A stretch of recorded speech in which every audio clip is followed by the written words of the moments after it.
Menteri Investasi Bahlil Lahadalia menargetkan pada tahun 2023 ini investasi di sektor hulu minyak dan gas akan tembus hingga 260 triliun rupiah. Menteri Bahlil menaruh harapan kepada Satuan Kerja Khusus pelaksana kegiatan usaha hulu migas agar dapat terus mengoptimalkan potensi migas di tanah air. Menteri Investasi sekaligus Kepala Badan Koordinasi Penanaman Modal Bahlil Lahadalia menargetkan pada 2023 ini investasi di sektor hulu minyak dan gas akan tembus di 17 miliar dolar Amerika atau setara 260,1 triliun rupiah. Hingga saat ini Indonesia telah mampu merealisasikan target tersebut hingga 48,5%. Bahlil mengatakan angka 5,7 miliar dolar Amerika tersebut tumbuh 21% dibandingkan tahun lalu. Adapun dalam 5 tahun terakhir, realisasi investasinya terus mengalami peningkatan. Menurutnya, hal ini ditopang oleh potensi besar hulu migas yang dimiliki Indonesia. Oleh karena itu, Menteri Bahlil menaruh harapan kepada Satuan Kerja Khusus Pelaksana Kegiatan Usaha Hulu Minyak dan Gas Bumi agar dapat terus mengoptimalkan potensi migas di tanah air. Dan ini dapat kita buktikan dari target investasi kami di 2023 sekarang 1.400 triliun, di semester pertama itu investasi di luar Pulau Jawa sekarang lebih besar ketimbang di Jawa. Dan ini yang menjadi salah satu sasaran besar dari Bapak Presiden karena pingin untuk membangun investasi harus berkualitas. Dan salah satu ciri investasi yang berkualitas itu adalah ada pemerataan. Selama ini Indonesia sejak merdeka sampai dengan 2020 investasi di Pulau Jawa lebih besar. Sementara itu Menteri Keuangan Sri Mulyani Indrawati pun turut menyampaikan perkiraan target capaian investasi migas Indonesia pada tahun 2023 ini. Sedikit berbeda, Menkyu memperkirakan investasinya di tahun ini dapat mencapai angka 14,6 miliar US dollar atau setara 223,38 triliun rupiah. Demi mencapai angka tersebut, menurutnya peran alat fiskal sangat penting. The investment on the upstream and oil and gas is going to reach 14.6 billion US dollar. So 3 years continue improvement. Congratulations to all of you. And I heard from the SKK chairman that during this meeting you are going to sign another, hopefully not only just a signing on the paper of the investment. Sementara itu dalam acara International Convention on Indonesian Upstream Oil and Gas keempat di Nusa Dua Bali juga akan berlangsung sejumlah penandatanganan kontrak dengan nilai keseluruhan mencapai 5,16 miliar US dollar atau setara 77,4 triliun rupiah. Harapannya kontrak tersebut tidak hanya sekedar penandatanganan di atas kertas, tetapi juga bisa segera terwujud secara nyata. Dari Nusa Dua Bali, Tim Liputan ADXChannel.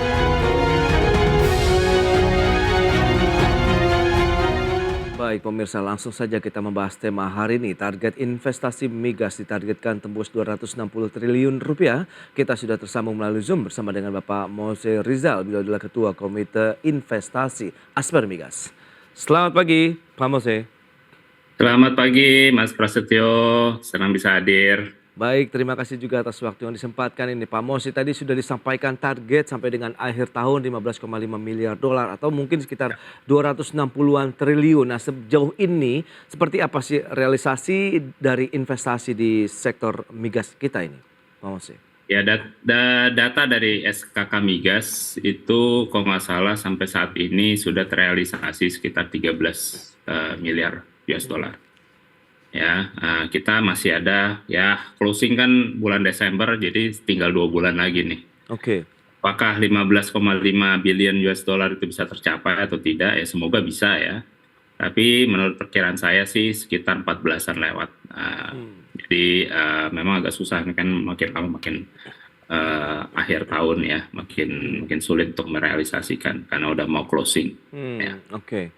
Nah, daya tarik untuk investasi migas di Indonesia seperti apa begitu? Apakah masih menjadi primadona begitu bagi investor asing atau sudah cukup mulai ditinggalkan begitu? Kalau dibilang primadona udah lama nggak jadi primadona. Hmm, Ya, oke. kita lihat sendiri sebelum pandemi ya, sebelum Ya. pandemi saja investasi kita sudah setiap tahun per tahun itu sudah menurun ya. Hmm, Sedangkan di luar sana secara global investasi migas itu masih naik. Kenapa? oke. Karena permintaannya itu masih meningkat ya. Tapi memang perusahaan-perusahaan migas, IOC, NOC itu makin lama makin lebih prudent ya dalam mereka melihat portfolionya.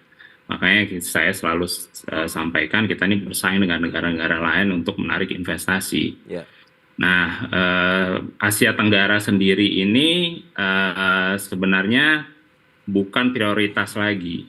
Oke. Ya, banyak penemuan-penemuan besar kayak di Guyana, Suriname, Mediterania, North Sea dan lain sebagainya itu masih ke arah sana di Timur Tengah juga dan di Amerika gitu kan. Jadi mereka justru fokus ke area-area yang tersebut ya. Kalau di Asia itu ya Middle East jelas negara-negara TAN, Kazakhstan, Uzbekistan dan lain sebagainya itu fokus. Nah, tapi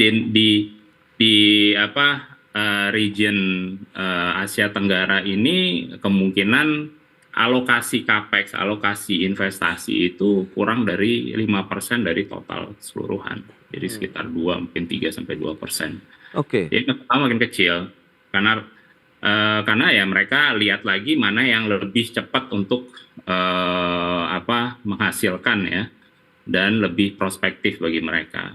Oke. Kenapa? Karena Direktur IEA ya International Energy Administration udah bilang dalam beberapa tahun ke depan, beberapa tahun itu berarti less than 10 years, itu permintaan akan minyak itu akan peak. Jadi akan udah mulai menurun. Ya, mereka bilang itu the beginning of the end of Oke. oil and gas demand. Jadi udah Oke. mulai akan menurun. Sehingga apa? Jadi kalau di sektor minyak ya, khususnya minyak itu nanti investasi pun akan menurun. Hmm, Nah, Iya. alokasi kapital khususnya di sektor di area Asia Tenggara itu makin lama makin susah, makin sulit. Ya, karena mereka akan fokus ke yang benar-benar prospek yang besar yang masih ya mungkin masih istilahnya masih non mature ya. Oke. Ya kita kan sudah mature field gitu. Jadi seperti itu. Jadi makin lama tuh makin susah. Kalau gas memang di expect masih meningkat ya, masih prospek peningkatannya masih lebih panjang dibandingkan minyak. Tapi Baik. minyak itu kemungkinan akan dalam waktu berapa tahun akan peak. Ya, kalau memang sudah mulai beralih begitu ya arus investasi migas begitu mungkin ke negara-negara baru yang ada temuan-temuan baru juga begitu ladang migasnya. Lantas bagaimana dengan kondisi di Asia seperti Anda katakan tadi alokasi untuk investasi saja sudah turun ya dari 6%-an sekarang jadi 2 atau 3%. Sementara Indonesia sendiri kan lagi mencoba mengejar kemudian memberikan beragam insentif begitu kemudian investasi di sektor hulu migas kita ini. Ya.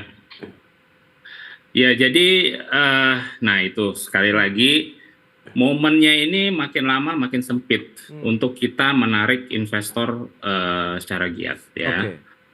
Satu karena kompetisi makin sengit ya, karena yang lainnya juga narik investasi kan. Iya.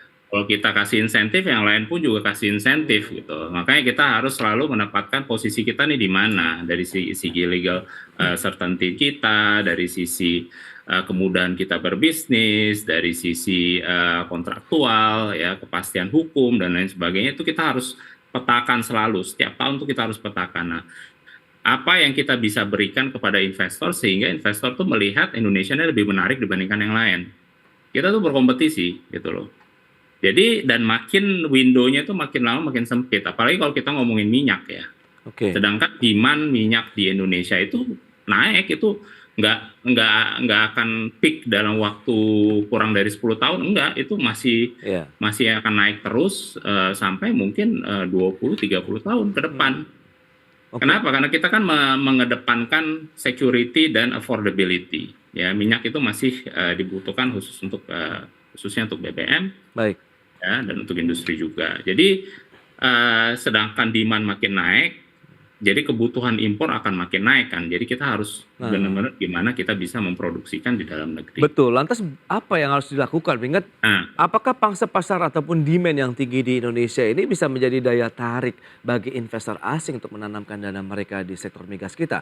Pak Mose, Gini. tahan dulu jawabannya, kita akan jeda Oh. sebentar ya.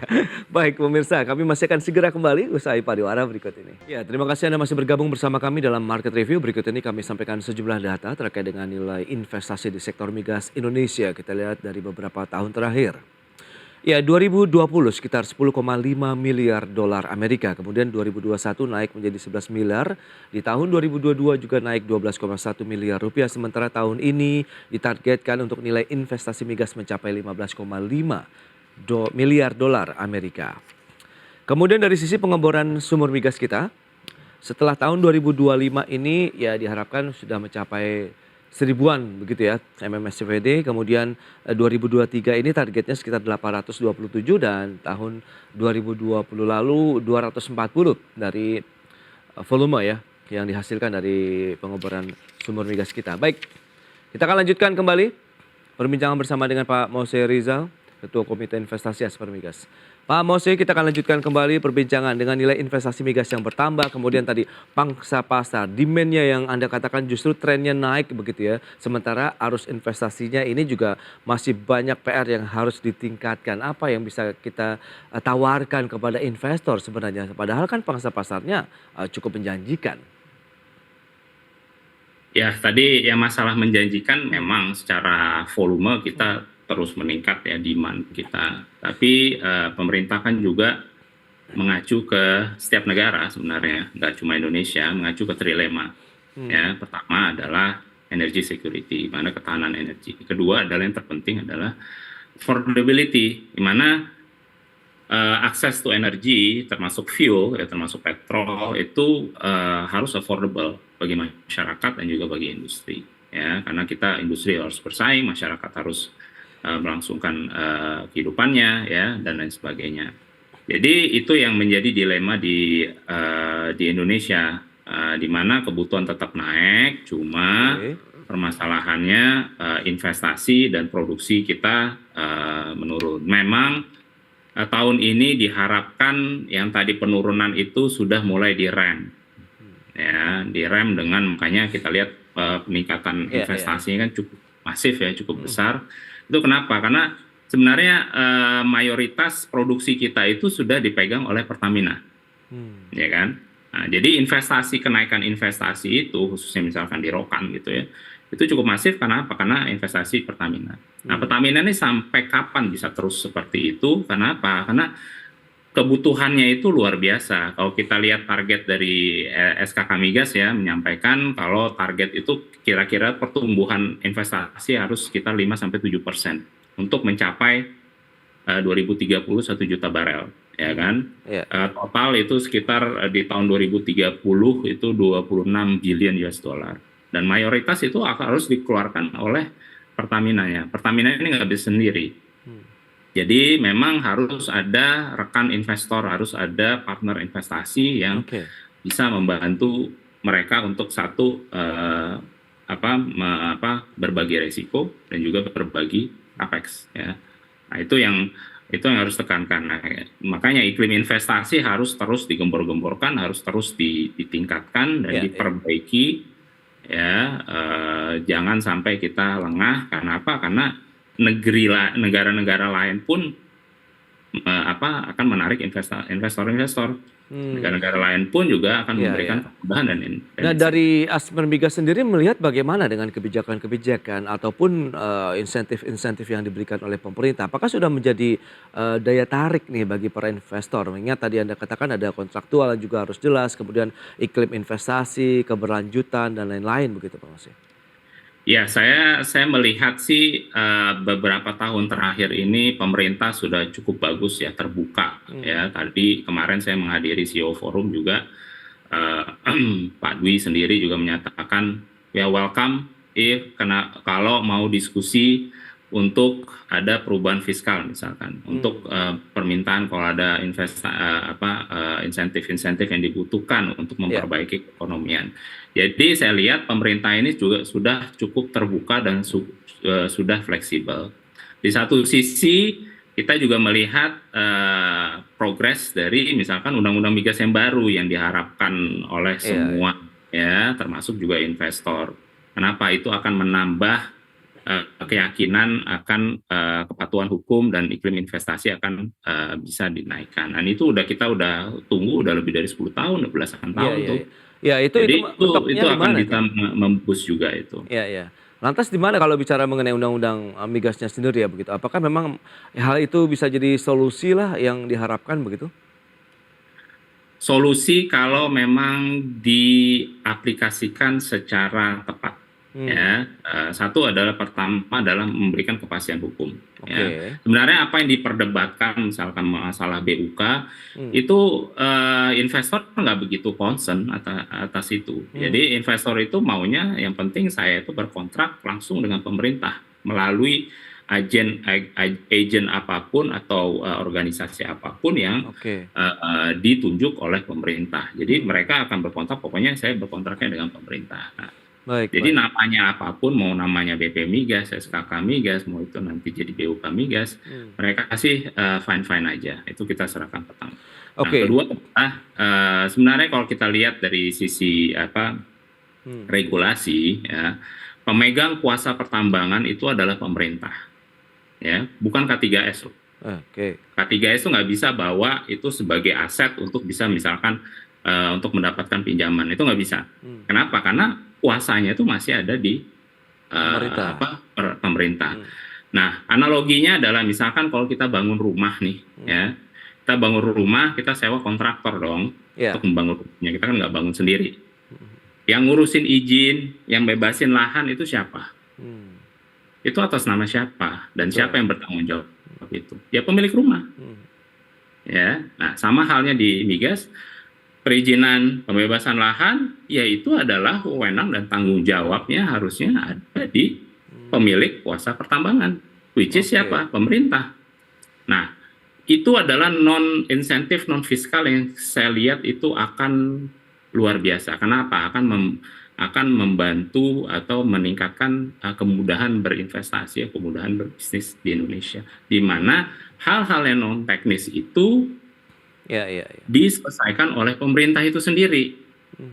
Ya, jadi kalau kita contoh misalkan di Vietnam, di mana peningkatan investasi, memang di sana cadangannya nggak sebesar Indonesia lah dan produksinya juga nggak sebesar, tapi peningkatan investasi di Vietnam misalkan, mau itu sektor migas mau sektor lain, itu cukup signifikan. Kenapa?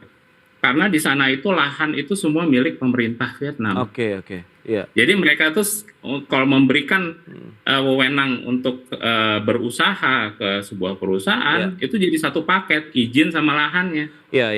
Semua. Betul. Jadi ada kepastian juga di sana untuk lokasi, dan itu non fiskal. Baik. Oke. Pak Mose, ini semakin menarik. Tapi kita akan lihat lantas strategi untuk mengejar dengan beberapa bulan terakhir begitu 15,5 miliar dolar ini apa yang harus dilakukan begitu. Kita akan bahas nanti di segmen berikutnya Pak Mose. Kita akan jeda lagi. Dan pemirsa tetaplah bersama kami. Baik pemirsa, kita lanjutkan kembali perbincangan menarik ini bersama dengan Bapak Mose Rizal, Ketua Komite Investasi Asper Migas. Ya baik, Pak Mose, kita lanjutkan kembali. Ini semakin menarik. Kalau kita lihat lantas apa saja langkah-langkah strategis yang perlu dilakukan untuk mengejar target misalnya 15,5 miliar dolar Amerika. Kalau Anda katakan tadi mungkin agak mendekati saja, sudah bersyukur begitu untuk capaian investasi ini.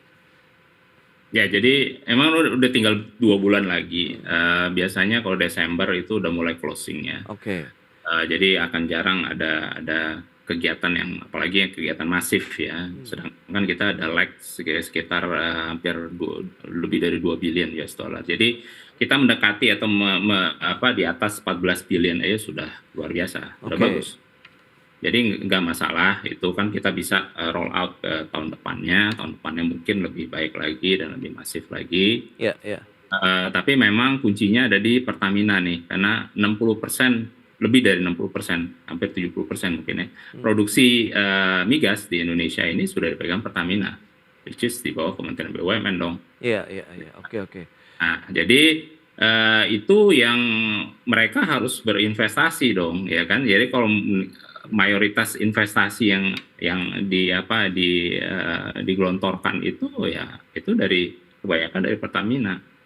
Jadi itu yang harus diperkuat. Jadi Pertamina ini harus diperkuat dengan apa? Dengan berkolaborasi dengan investor-investor ya. Itu dia. Jadi terbuka, harus dengan terms yang bagus, jadi menarik. Jadi nggak cuma pemerintah nih yang menarik investor masuk, Pertamina harus bisa juga secara aktif ya menarik investor masuk ke lapangan-lapangannya. Ya, tapi potensinya terbuka tidak sih kerjasama dengan Pertamina? Mengingat Anda katakan tadi 60% sudah dikuasai untuk produksi migas nasional. Berarti kan tinggal mencari partner yang pas, kemudian dana yang sesuai begitu ya Pak Mose? Iya. Nah, kalau dibilang tadi partner yang pas ya, kalau kita ngomong misalkan Mahakam, partner yang pas siapa? Ya yang sudah berpengalaman di Mahakam, which is siapa? Total. Oke. Ya kan? Nah, kalau kita tidak memberikan terms yang bagus bagi mereka, ya walaupun mereka tidak operator lagi ya bagaimana, ya mereka akan ngelirik tempat lain gitu kan. Pirokan misalkan, partner yang terbaik bagi Pertamina yang berpengalaman di lapangannya adalah Chevron gitu kan. Jadi dan sekarang kan jadi sulit ya. Pertamina juga mengundang yang lain, memang potensinya besar, tapi kan orang akan melihat ke depannya. Jadi istilahnya mereka akan investasi kalau lapangan minyaknya itu prospektif dan produksinya naik bukan turun. Oke. Ya, mana ada yang mau investasi sesuatu yang menurun? Pasti dia pengennya investasi untuk berharapan akan naik atau sudah naik dia invest di situ gitu loh. Jadi bagaimana Pertamina ini menunjukkan performanya di lapangan-lapangan besarnya sehingga produksi yang meningkat dan itu akan menarik secara sendirinya akan menarik investor gitu. Jadi itu mungkin yang diperkuat dan Pertamina ini harus diperkuat memang. Lantas kebebasan untuk memilih skema cost recovery atau gross split-nya ini bagaimana menurut Anda? Apakah itu bisa menjadi pilihan yang menarik begitu? Iya, kalau ini memang ada dua skema kontrak kerjasama ya, satu gross split, satu cost recovery. Saya bilang kalau gross split itu memang hanya menarik untuk di lapangan-lapangan yang sudah produksi, ya, itu menarik. Kenapa? Bukan karena gross splitnya, karena terms di Indonesia ini didesain secara itu akan lebih menarik hanya untuk di lapangan-lapangan sudah produksi. Oke. Kalau gross split di sana itu eksplorasi itu ada yang pakai gross split, pakai royalty base dan lain sebagainya. Menarik, kenapa? Karena terms-nya sejauh berbeda dengan Indonesia. Nah, untuk cost recovery memang itu menarik bagi lapangan-lapangan yang masih eksplorasi ya, karena ada pengembalian dananya itu, ada sunk cost-nya yang mereka bisa klaim ya dan sebagainya. Nah, itu dua hal. Jadi kemudahan itu bagus sekali, terus terang saja. Memang inilah yang emang dibutuhkan, tapi memang orang yang masuk eksplorasi itu nggak ada pilihan lain selain cost recovery. Orang yang masuk produksi itu akan lebih tendensinya akan memilih ke gross split daripada ke cost recovery. Jadi pilihan tersebut itu bagus. Fleksibilitas bagi opsi bagi investor itu bagus. Kenapa? Karena setiap investor itu punya threshold, punya karakter yang berbeda-beda. Ada yang sukanya kayak gini, ada yang sukanya kayak gini, ada yang minimum. Pokoknya saya minimum return-nya harus segini, ada yang minimum return-nya agak lebih tinggi dan lain sebagainya. Betul.